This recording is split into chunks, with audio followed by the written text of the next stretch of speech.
Recording and welcome you officially to this webinar, the Ministers Council. So glad that you've taken the time. Thank you for your time. And let me just offer a word of prayer. Well, gracious God, we thank you for this day, and we thank you for the application of technology that allows us to connect even though we are widely dispersed. So bring us together through the power of your Holy Spirit. Bless this time together, and each one who has given his or her time that we might meet in this way. Be in all that we say, think, and do. And bless us that we are following your work and your will through Jesus Christ our Lord. Amen.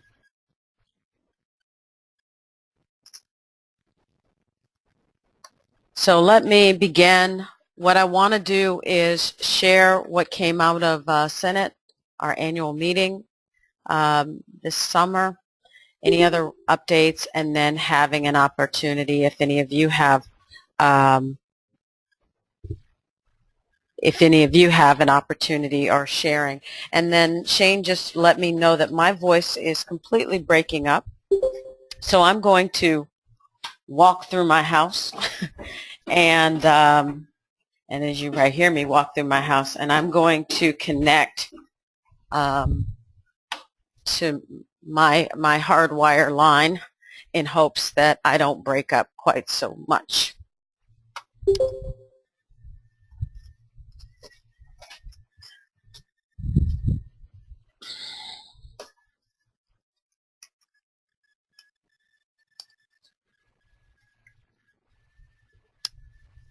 So thank you for that pause. Thank you, Shane, for that heads up.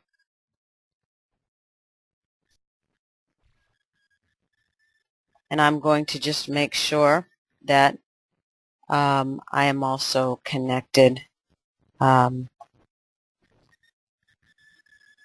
my home with both. Good, that's coming on right now.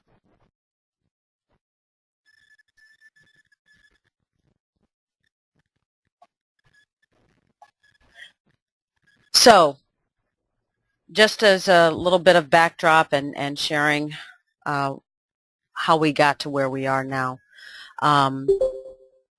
These conversations started up in 2013, recognizing some real concerns for the Ministers' Council. Increasing expenses. It's, as you know, running the local church, expenses increase and revenues seem to decrease.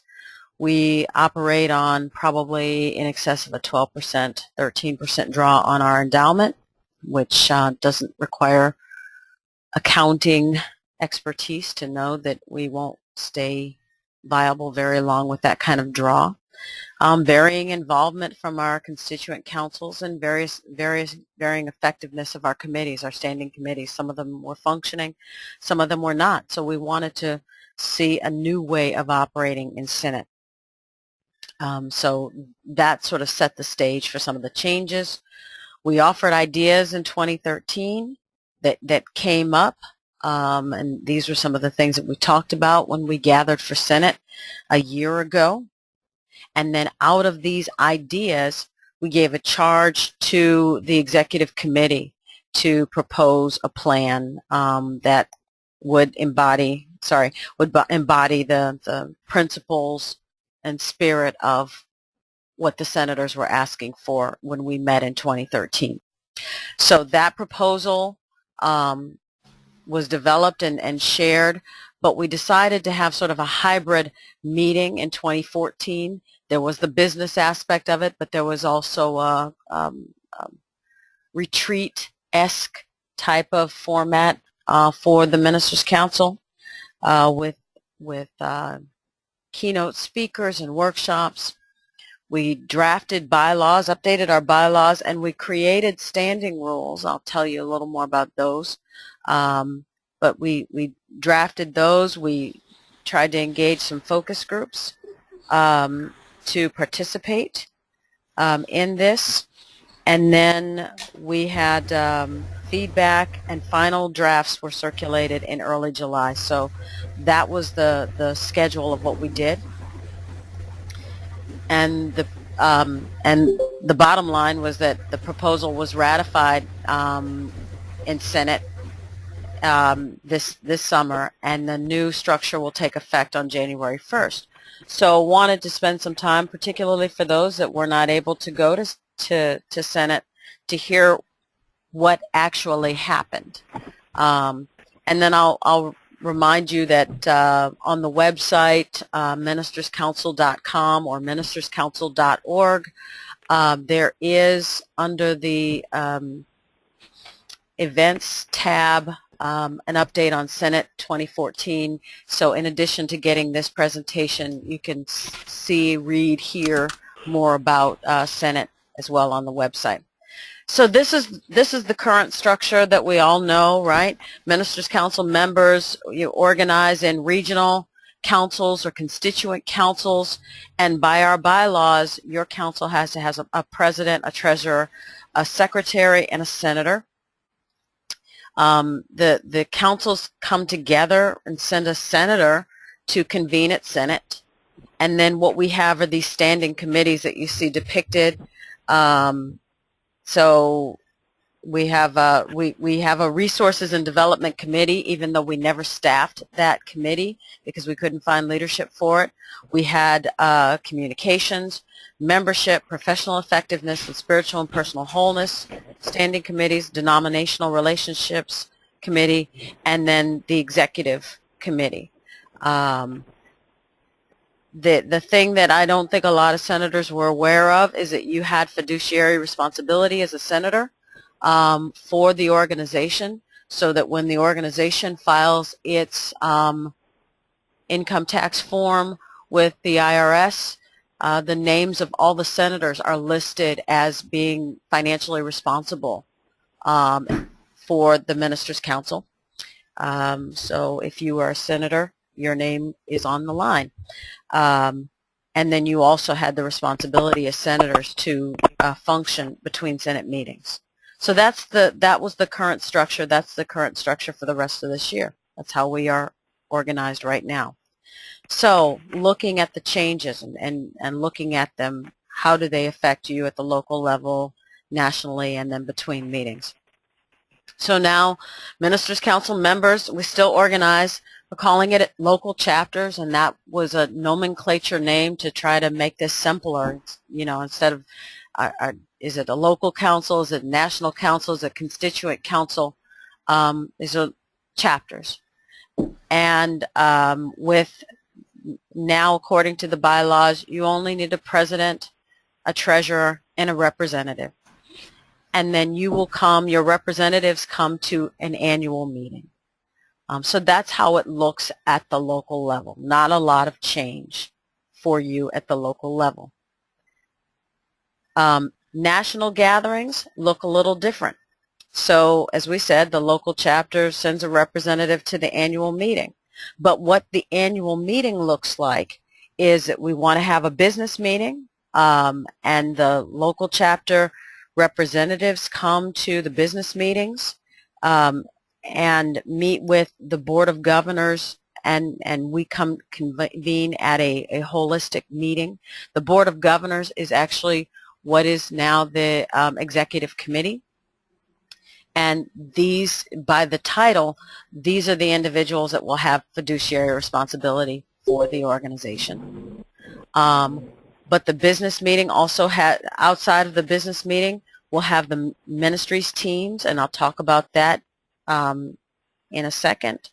So there's that aspect of our meetings, and we want to have this retreat component, and retreat, personal development, professional development time in our meetings. So speakers, workshop, Sabbath time, and we want that to be open to all. So that's how our annual meetings look a little different. I'll talk about some more of those components in a minute. And then between meetings, what we want to be able to have, what we will have as of January 1st, the Board of Governors. I talked about the Board of Governors, but the Board of Governors is your elected officials, so the National President, your Budget Review Officer, the secretary of the Ministers' Council, the Board of Governors, sorry, the chairperson of the ministries team, the chairperson of the Development Council, 2 members at large, and the executive director would be your Board of Governors.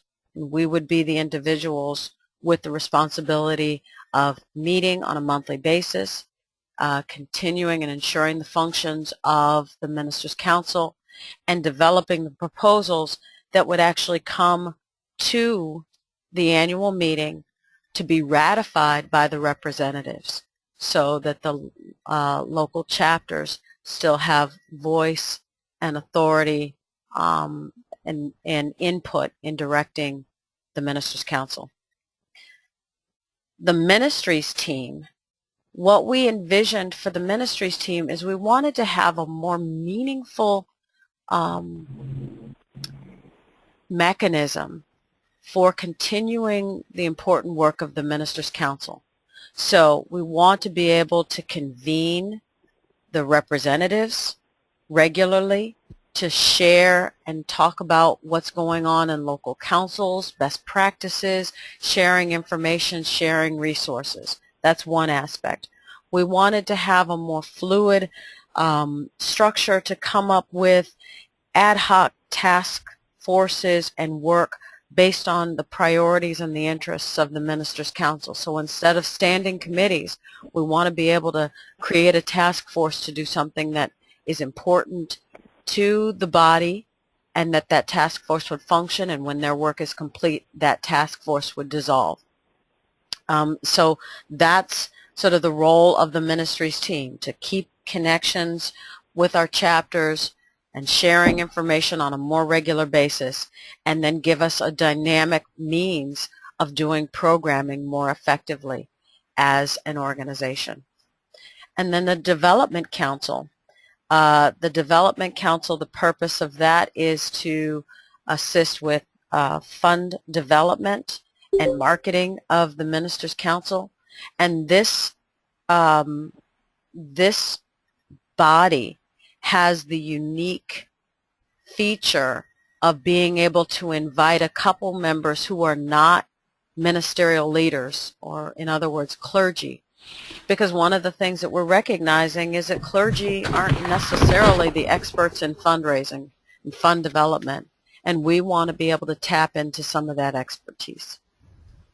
So these would be the structures that are operating for us as an organization to keep the meeting, to keep the work of the Ministers' Council going. So the Development Council is meeting at least twice annually.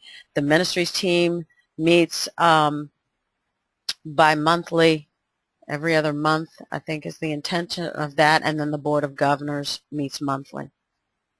And I'll tell you that the Executive Committee now is already starting that practice of meeting monthly to help us sort of transition into this structure.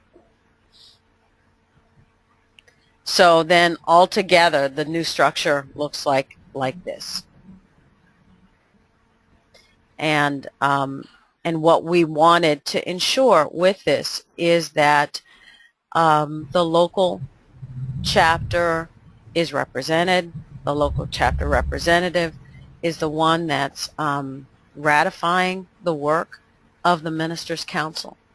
So while this structure might give us the flexibility with a governance structure that meets monthly as opposed to annually, the Senate only convened annually, the Board of Governors will meet monthly. We'll be able to be a little more nimble, or at least that's the hope. But you as representing the chapters, you as the chapter presidents, you as the treasurers, still this is your organization, and you help to direct it with your vote and your representation at annual meeting. So everybody's unmuted. I don't know if anyone has any questions before I move on. Deborah, this is David Brannicky. Hi, David. I just joined the call. Yes. The Board of Governors are made up of 9 members. I see the chairperson of the ministries team is one person. Yep. And the chairperson of the Development Council is another. Two. I assume you're a third person. I'm a third person, yes. And then the president, the Lord have mercy, I just blanked the name.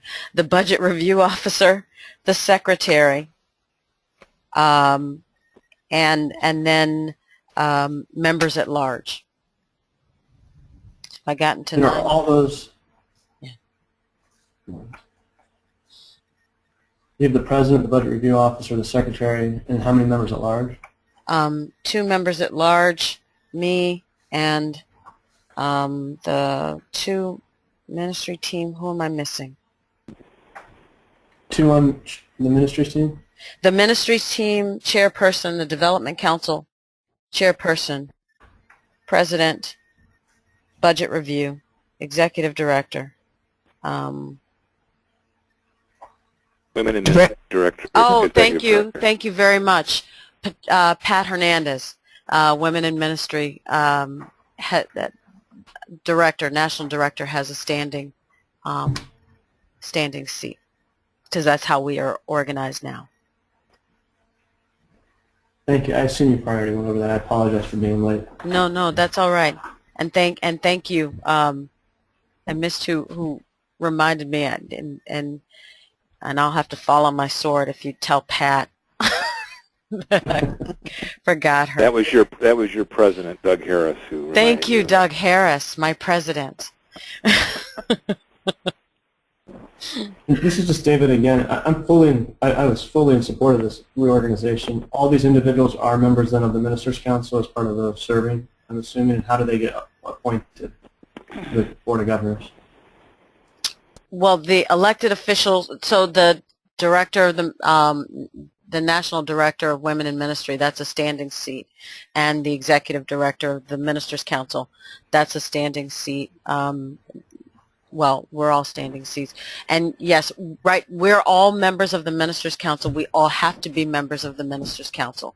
So that is a requirement in the standing rules. So that is a requirement, and it's by virtue of role.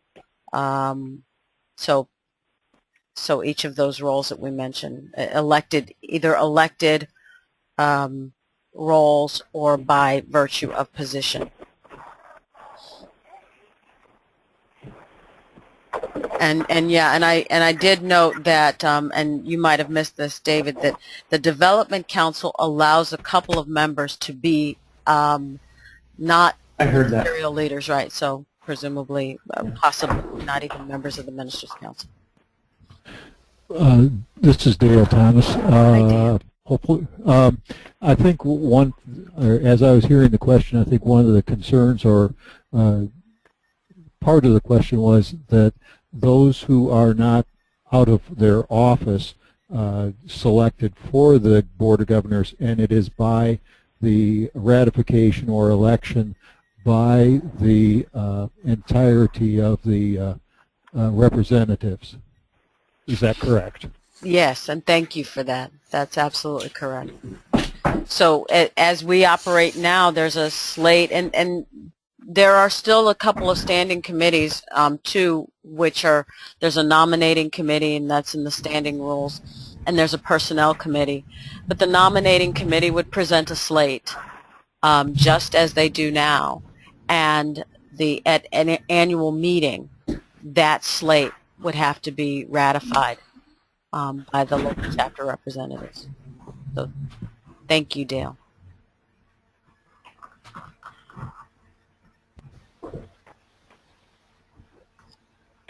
So then moving on, one of the things that we did, and I'm summarizing some of the key bylaw changes, and I said that you can go out to the website and on that events tab, see the Senate 2014 page, and it has the updated bylaws out there on the website for you, as well as the presentations that we showed during the Senate meeting. and I'm just listing the various articles, but Article 7 talks about the coordinator of the ministries team, that role and what the responsibilities are in convening the ministries team. Holly Bean was elected to that position. Article 9 talks about the ministries teams and the ministries team and how it is composed of the local chapter representatives and defines its responsibilities. So we wanted to provide some structure so that we would understand what we were trying to do with this new restructuring. Article 10, we thought it important to affirm the authority of the local chapter representatives because this restructuring was to give us that flexibility in governance, but never to take away the authority of the local chapter in directing the Ministers' Council, and so that's what we still have. The Article 11 defines the Board of Governors and our duties. Article 12 defines the Development Council, and then 13 defines an annual meeting planning team and as a standing committee. So that was the third one that I omitted, because what we want to be able to do, particularly on those off biennial years, is look for places where we might be able to host and hold the annual meeting so that more people get an opportunity to go. It's not to say we want to abandon Green Lake or we'll never go to Green Lake, but we want to be able to give other folks an opportunity to attend these meetings because we think they'll be rich, as our first meeting was. So those are some of the key changes and where you'll find the details of these changes documented in the bylaws. And then what we did, we introduced a new structure, and some of you are probably very familiar with this structure, but bylaws, an organization's bylaws are never meant to be dynamic. They shouldn't change often, and if there are provisions in bylaws that change often, that makes the organization a good candidate for standing rules. So standing rules are to handle administrative details, and they can be adopted or revised in the same way of any other act, which is an important note because you don't need any kind of supermajorities to change them. You don't need a supermajority to suspend them, but they help to codify how we work as an organization. So we introduced standing rules, and I think that some of the more meatier conversations and questions were about the standing rules. The bylaws passed almost immediately, but it was the standing rules that we took some time to talk about. So want to spend some time sharing those standing rules with you. The first, and we've already seen some real action on this because this word got around very fast, the idea of ending the life membership category as of January 1st. But what we wanted to make sure of is that anyone who is currently a life member is grandfathered. And like I said, I can tell you that hundreds of names have just come flooding into the office, and poor Joyce is generating cards like a madwoman. But what this has brought up for us is we want to use the same permanent Ministers' Council card, but we knew we needed a new designation. So what we are having designed is a life sticker. So right now, where if you have your membership card, you have a 2014 sticker, we want to get something like that that says life. And that way, we'll send those stickers to our life members, and we won't have to keep sending them stickers year after year. So we're trying to live and learn as we mature in this process. But that's what's happening with the life membership. So that's one standing rule.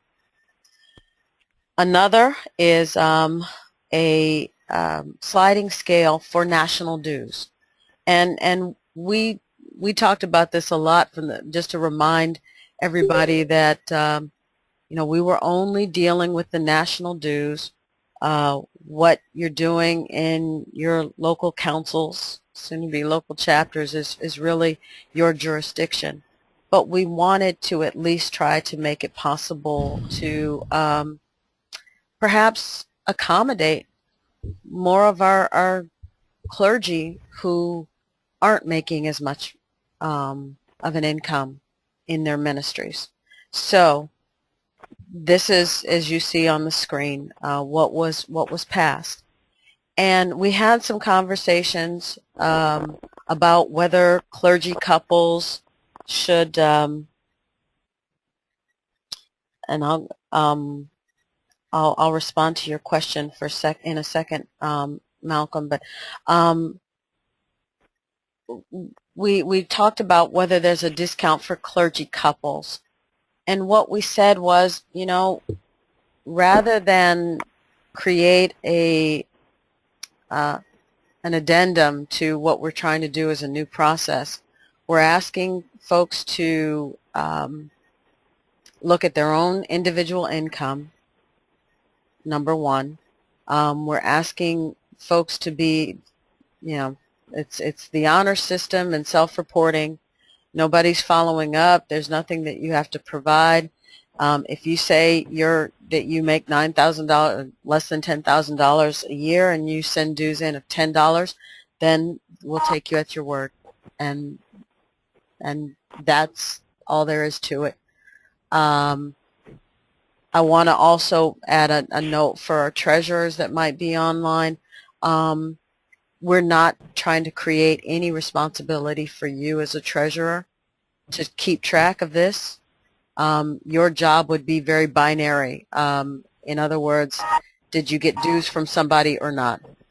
And it doesn't matter whether you got $100 or $10. If you got dues, then you got dues, and you send it in. And in fact, one of the things that we're talking about in the office is putting together an envelope to send to the councils, and we're trying to get that printed up pretty quickly so we can get it out to you. That way somebody can just put their dues in an envelope, their national dues in an envelope, and really all you have to manage as a treasurer is whether you got that envelope from that individual. Not how much, but just that you got an envelope. So we were trying to make that simpler. So let me just go back to, and if you are looking at your webinar screen, you might see Malcolm's question. The only reason that we said that about April 30th is that technically, Malcolm, all the dues were due on April 30th. So that we would have gotten indication from the councils that these were your life members. You know, I'm trying to be gracious with that. If you send me a spreadsheet that says these are your life members, then that's what we're going with. You know, because we get the confirmation of who life members are in conjunction with the local council. So I just got, we're processing right now a list from Massachusetts, for example, that we got a ton of life members from Massachusetts. I know George Keeler sent your life members in from Vermont, New Hampshire, Vermont. So we might be set. But if not, then, you know, anybody that you send in, and this is for anybody that you send in as life members, we'll honor and we'll make sure that we get their cards to them. And then Dale made a comment of, you know, on the honor system, and he's absolutely right. It's intended for individual income, right? And this is also a word to the bivocational who might have an income of 55 plus of non-clergy income. You know, we said that it was based on what you wanted to report, and it could be based on your clergy income. We're not checking. You know, now if you send us $100, I won't send it back. Thank you, but you know, what we're really trying to do is make this simple for everybody that wants to be a part of this, to be a part of this organization. So Dale, thank you for that clarification. George asked, check against does the card printing system check against the amount of dues paid? No. We just don't have that kind of intelligence. So if you're still owed some cards, George, can you send me a note of who you haven't gotten so that we can make sure that we get that? And then Tom, I love touch typers because I can hear you type. Sorry. Tom asked, I don't understand your discussion for treasurers. One of the concerns that came up that was reported back when we started circulating these standing rules that treasurers, and I'm going to mute you all for a second. Treasurers were concerned that they would have to keep track of how much somebody paid. You know, that one person paid 10 and another paid 50 and another paid 100, and they were concerned that this would make the treasurer's job just untenable. And what we really wanted to stress is that when you as the local treasurer are collecting both the national and the local dues, we wanted to make it simple for you to just send in, if you wanted to send in the individual check that the individual wrote, then you could. But we were just trying to make it simple for the treasurer not to have to account for how much someone sent, but that someone sent. And I know that we have to work on that because one of the cross-references that used to be done was if you sent in a check and you said you had 50 members, then we were verifying that you actually had sent in, you know, $2,500. Can I do the math? Is that right? And so that is not going to be a valid check anymore. It probably is going to be like a spreadsheet that you said you sent in 50 members, and we're going to say, okay, because the amount of money is going to vary based on how much people pay. But we want to be able to work with treasurers to see what's easiest. If it's easier for the treasurer to just have people send us their individual checks, we want to accommodate that. But if your council, if your chapter wants to send one check, we want to accommodate that. The other thing that I can say here about this is that this sliding scale is causing us to change the how the website accepts payments through PayPal. So one of the things that we're looking at for that is to have a local council be able to upload a spreadsheet of members and either submit like an ACH payment, so that's a check payment online to make that simpler. So what we're just trying to do is investigate as many ways to make it simple for you to submit your information, your membership information and your dues information to the local council so that we can keep it simple for treasurers. If you have ideas, we're open. We're in the midst of putting that together.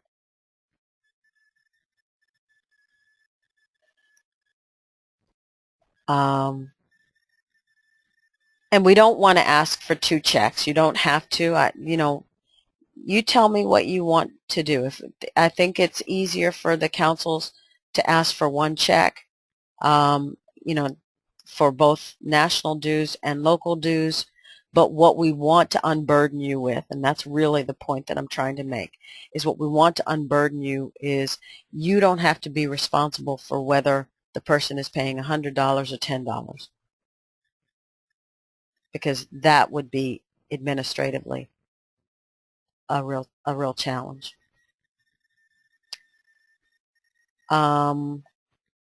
David asked me a question about the cards.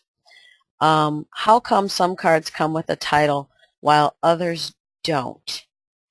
And it has been based on what people have put into, sent us regarding who they are. We've gotten spreadsheets from councils where there are full titles, Reverend, Reverend Doctor, Reverend, and then a suffix with a degree. This has been, we've gotten in Spanish, so pastora, pastor. So whatever has been sent to us, that's what we send back. So if somebody sends it and says David Brannicky, that's what you get back. But if you've written Reverend Dr. His Esteemed Holiness David Brannicky, that's what you probably will get back.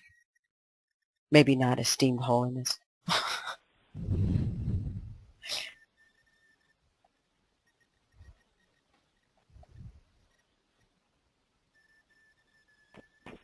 And Shane, if you haven't, I think you've already gone, but thanks for dropping in.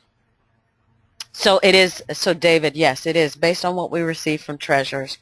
And, and we're trying to be sensitive. And that might be a word back to the treasurers as well. If people want their titles, then, we want to accommodate that because we have the ability to enter in what people provide us. So you could reprint cards if I get requests for that? Yes, we can. Yes, we can. I've had that happen to me already at times. Okay. Please, yeah, just then send us a note. I have another question. Yeah, go ahead. If I may. Mm-hmm. What's the vision for the annual meeting? Is that like a... Go ahead. Well, ask your question, and that might shape my answer too. I didn't know if was it going to be was it going to be like a continuing education event with like conference with the business session added on or something else? We saw the capacity for both and that there is an aspect of business for the Ministers' Council that we know we're required by our bylaws to attend to. But the senators, in 2013 when we met said we want it to be more than just a business meeting. We want there to be the potential for continuing education, for, retreat, respite, Sabbath, for learning about important topics. And then, the other potential that's still being determined by the National Executive Council is whether the Ministers' Council would be the sponsors of the biennially held Ministers' Conference. So the potential of that as well, to accommodate the Ministers' Conference. And if you've ever been to the joint Ministers' Conference and orientation to ABC Life, you know that there is that continuing education, the workshops, seminars, worship, so those components. So we want to be able to be in a position to offer that in a more enriched gathering.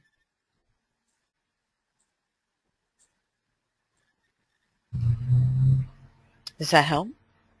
Yes. Okay, great. It's a question people have had in my region is what is, I think it's one way to deliver value to our members. Yeah. And that's the question they ask us about value. Absolutely. And I mean, you know, and that's, I really am all about that and wanting there to be value and that people feel like they're getting something of importance out of being a member of the Ministers' Council. And this annual gathering in this way, this annual meeting, we hope is one example of that. So let me return to the standing rules, and certainly I know a lot of you probably know this one too, but from, you know, this is the costs and how does the cost of attending the meetings get covered. So what we're proposing was also this sort of reduction of the National Ministers' Council responsibility of paying for the chapter representatives' expenses in attending the annual meeting. So it'll be reduced by 10% a year. And so this year, 50% of the expenses for the senators was covered. But now as we move to a representative model, next year 40% will be covered by the National Council and so forth, so on until we get to 2019 where there'll be no automatic payment by the national organization. But we'll add also that we have the responsibility, and that's one of the things that the Board of Governors is charged with, is to talk about how we create a system where we can offer stipends to the local chapters and representatives, that everyone is represented at the meeting, because we don't want this to be just a assembly of those who have versus those who have not. We want to make it possible for everyone to come. But in this model, seeing it as the chapter's responsibility for having and being represented at these meetings.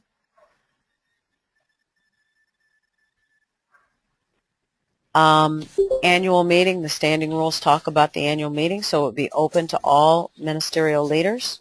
But again, for this enriched meeting, Ministers' Council members will receive a registration discount. We already did that this year. So our guests had a modest registration fee, and the members did not. We will link with the Mission Summit on alternate years. So next year, since it's a Mission Summit year, we want to link with that, and we're starting to put that together. So I don't want to let the cat out of the bag with regard to the plans that are emerging, but I'm really excited about the fact that we're strategizing of how we'll do the business meeting, ensure that the ministries teams meet, but also be able to have that added value dimension of, workshop, Sabbath, and continuing education component as well. And then as we've talked about, the meeting will include the business session, the meetings of our various structures, and then that opportunity for education, inspiration, and topics of interest. Somebody has great phone ring music.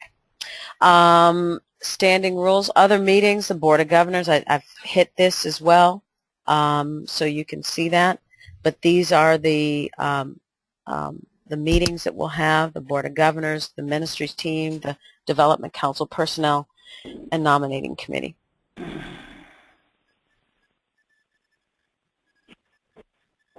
So before I shift, does the Board of Governors meet monthly in person? No, we're doing this as conference calls. Yeah, we couldn't afford that, but we're doing conference calls, and we'll probably continue and our president can jump in, but we'll probably continue the structure that we've always had, which is your executive committee actually meets in person twice a year.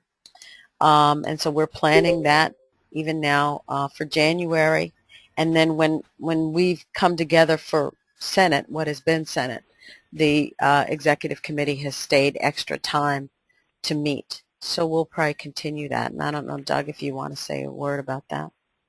Yeah, actually, we met before the Senate and then a little bit after, but we are meeting by conference call monthly, and then we'll meet in January for a couple overnights to sort of build the team and build the relationships and do the business face to face, and then we'll meet again in relationship to the annual meeting and in relationship to the Mission Summit. Mm-hmm. That'll be face to face. Yes. I'm going back and looking at, Malcolm asked, are you looking at meeting before or after the Mission Summit? And so since you asked the question, I have to answer. I guess it's both. What we'll try to do is, and we're trying to be sensitive because if you know when the Mission Summit runs up to the 4th of July, so we want to be able to have the business meeting happen right before the Mission Summit, and then have that the respite continuing education annual gathering part of this, annual meeting part of this, be after. So that's what we're proposing and looking at right now and seeing if we can make that work. In fact, the team that's working on that is meeting tomorrow. So hopefully we'll have more to come out and to come very shortly. Camille asked the question of whether the annual meeting is open to leaders of any denomination. And yeah, we wanted to be able to say that. One, because we wanted to encourage visitors, but we also saw the potential of this being of value to others. So we weren't trying to close it off. If anybody wanted to come, we wanted to welcome them. We did have visitors at this meeting, our hybrid meeting, and I know I took time to send a thank you letter to all of our visitors because it was an experiment, and we hope the people that came got something out of it, and we think they did. It was a really good meeting. This is Doug again. I would just add to that obviously there's sort of three components. One is business at the annual meeting. Two is the ministry teams and development of that for the Ministers' Council itself, and then the programmatic stuff, retreat stuff, and that's especially the part that certainly people are welcome to be a part of, because that's the continuing education and the content stuff in regards to sharing in a broader spectrum of people. Yeah. And we ended up sort of doing that this year because the Senate, as we know it, basically convened on gosh, all my days are run together, Monday and Tuesday, and then Wednesday we had that sort of refreshment day, and then Thursday we wrapped up. So it worked out that way. So before I move on to just a couple of brief other updates, any questions on standing rules? And like I said, I mean, we're still trying to, our budget review officer, Brian Dixon, and I had an action item that we failed miserably on, so I'll fall on my sword for that, with regard to having a proposal for treasurers to make this easy for you. But if you have, I know we have a couple of treasurers on the line, if you have some ideas or suggestions, I'm open to that. We want to make this straightforward for you. So just a couple other things. I've said some of these things, but we're in the midst of some website updates, some web development updates to accommodate these changes. To handle the dues, so it would be just as easy to point people to the Ministers Council website if they were so inclined to pay their dues that way. But we also want to make it possible for you to be able to manipulate, change, and add information locally. So we're working on that development effort, and I'm really excited about that because it will make our life easier too. I can't tell you how many membership cards we printed for Puerto Rico. Not only were there a lot of names, because the Puerto Rico Ministers Council has grown phenomenally, but Spanish not being our first language, we had a lot of typos. So it would have been a lot easier if Anibal Cruz Baez could have put in his own member information as opposed to us trying to redo that. We're in the midst of trying to prepare for membership campaign. We want to have letters to churches.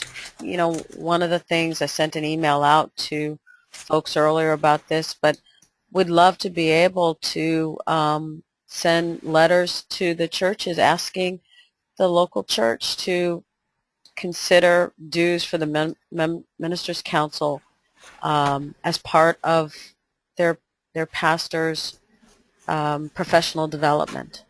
So we want to do that on your behalf.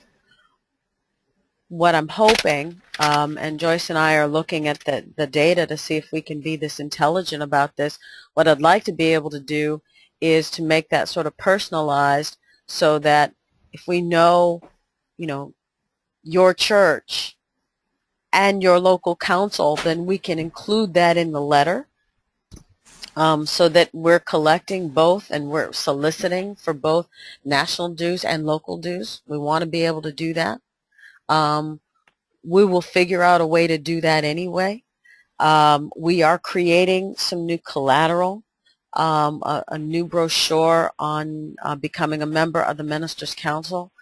And what I'm doing with that solicitation page of asking people to fill out the information and their dues is putting in an explicit blank for the name of your local council and that local council's dues, so that we try to make it more explicit for the person that's renewing or re-upping, renewing or becoming a member for the first time, that we're encouraging them to pay both the national and the local dues.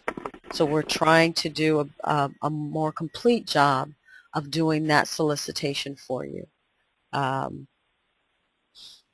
So that is the letter to, and that's the information on the local dues. David asked, how many members do we have right now? I was just in the website, and according to the website, we have 1,089, which is fairly unimpressive. That's on one hand. The good news for me is that it's fairly consistent with what we have. And I should say 1,089, the majority of what's in the website is our paid members. So there's more than that of life members, but and I want to say that we're closer to 1,200, 1,300 with that, which keeps us fairly consistent. That's the good news. The bad news is that there's an order of magnitude more people within the denomination who are eligible for membership. And we hope that as we continue to, one, make it more attractive to be a member, two, do a better job of, with the ministries teams, of including the local chapters and sharing information and sharing best practices, and three, continuing to promote value. People will want people will want to be a part of the organization, and we can grow.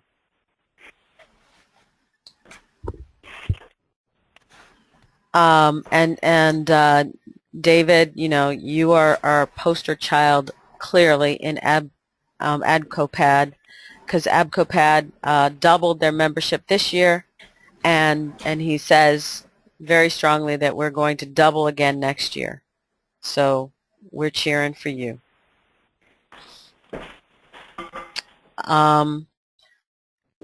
Clergy Health Initiative, I just wanted to just put in a quick plug.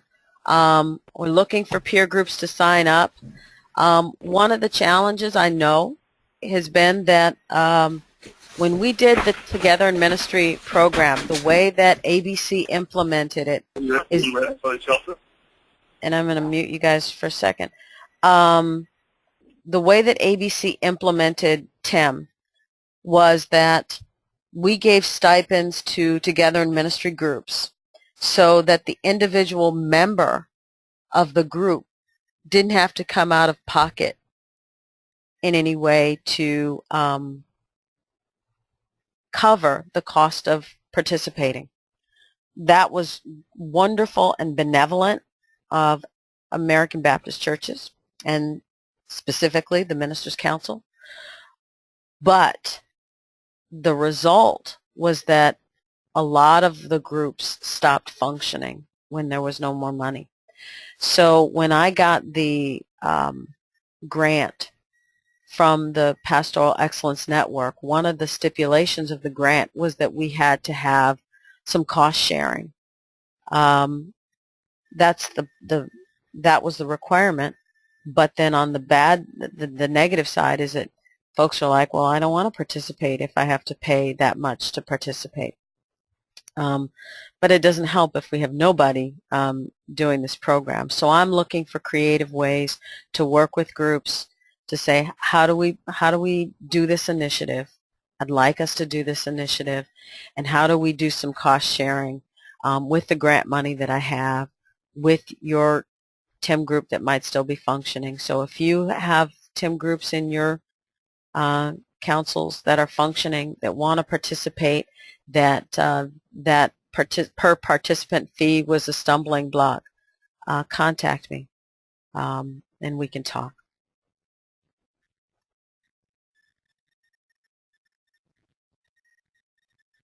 So very quickly, I unmuted you all again. I don't know if anybody had anything that they wanted to share. I want to try to keep as close to our 1 hour time period as possible, but if anybody had anything to share from their councils.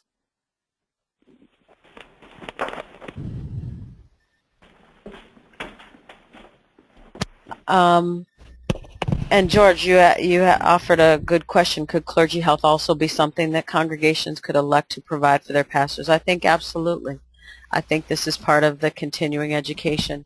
The Together in Ministry groups that are still functioning, to be honest, figured out how to continue to sustain themselves.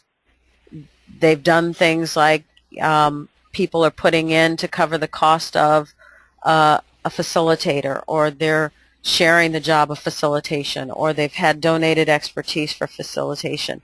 But the TIM groups that are still functioning, and there's just about a couple dozen out of hundreds of groups that we had at our heyday, were the ones that figured out how to be self-sustaining. And knowing that participating in peer groups is a benefit to pastors, I think this is something that we could reach out to churches to be involved in as well. So that's a great question.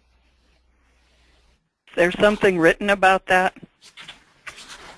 Yeah. In fact, there's the Lilly Endowment actually wrote a book.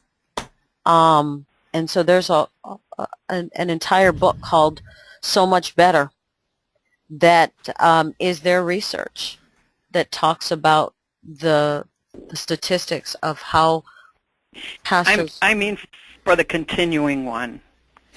Doesn't the Home Mission Society have a brochure like we handed out at Senate this summer? Yeah, we definitely have some brochures, but do you mean the Clergy Health Initiative? Yes. I think so. I have some information about that. Okay. I can send it. Thank you. There's also information on the most recent Ministers' Council newsletter, right? Yes. Yes, I put that in the newsletter, but I will, I'll send this out. I'll send some standalone information out to our entire distribution list and just basically say what I've said here. Because you know, my hope was to get, you know, approximately 8 to 10 teams participating, and we have money for that, and we have resources arranged for that. So if that works, we want to have people participate. So is there anything else? Any other questions, comments, thoughts?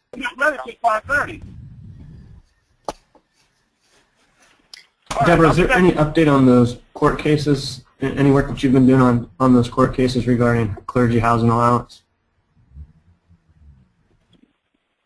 The court cases? The court cases like in Wisconsin, I think it was, Yep. where the housing allowance exemption was being challenged. I know MMBB has done some stuff on it. I don't Yes. know. And that's how I'm, you know, and that's how I'm continuing to work on that. I don't have an update on that. That's a great question. Okay. I know that was important to some of our members. Yeah, I mean, it's important to. I mean, it should be important to all of us who file taxes that way. Yeah. Well, MMBB is keeping a watch on that. I just was at a luncheon this past week, and right now, I guess the court cases in Midwest are on appeal. Yeah. And if they fail, then there's a possibility that it could go to the Supreme Court, but we're watching that right now.